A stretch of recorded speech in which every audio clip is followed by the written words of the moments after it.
how could they be a part of esports? Because I didn't know that it was all the way down at the high school level. I know our CCS contributor, Kevin Drake, he has his show out at UCI, and they have their own esports league in college level. And I thought that was so insane. But for someone who, let's say, they're not going down the school curriculum, right?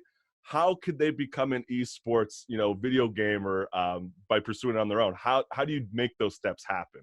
Yeah, that's what's interesting about esports is it's not as limited as, say, traditional sports, right?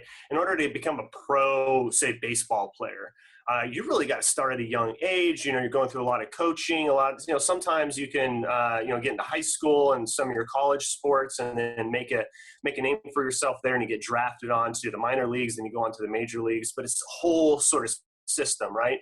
What's beautiful about esports is you can come in at any stage. And as long as you're good, number one, you can compete out there. Now, does that mean that you're going to get picked up by a team? Does that mean you're going to be playing on the big franchise leagues like the Call of Duty franchise league?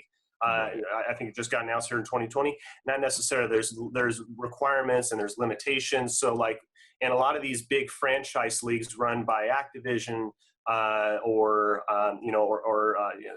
whatever big publisher there is out there, they have requirements that you have to meet, and you have to actually have a spot in the franchise, and there's a buy-in for that. And usually that buy-in is backed by a big company, and so now you're associated with this big company, and you've made a name for yourself as a professional athlete. But what's beautiful about esports, I'm going to circle back here, is that there are open leagues. So let's take, for example, the Fortnite World Cup.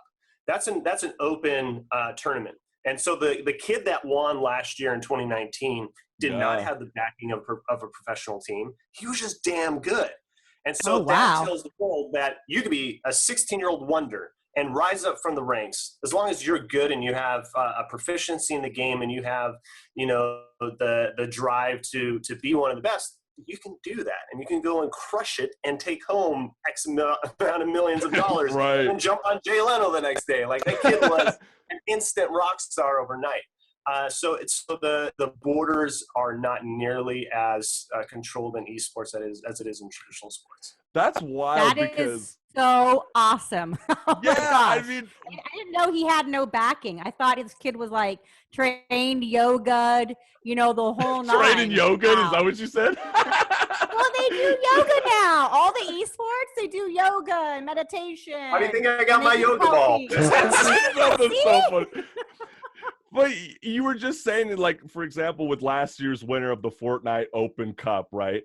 What is this average age of these guys that are becoming esports? Because a lot of them, they seem like they're 16 to 18 years old. What is the average age group that are esports players? Yeah, I would say 16 to young 20s. The sharp motor movements, the dexterity's there, and much like traditional sports, the older you get, the slower we get. And so there's no way that I can compete in the same arena as some of these 16-year-old kids in Counter-Strike Go. They just they absolutely slaughter me because they're just unless Dan, you allow yourself to get AI augmented, and then your fingers will be totally fast. Working on it. But let's say we just entered a new decade. Do you see that age demographic changing for esports competitors? I mean, do you think that might change realistically, let's say 25-year-old range? I think so.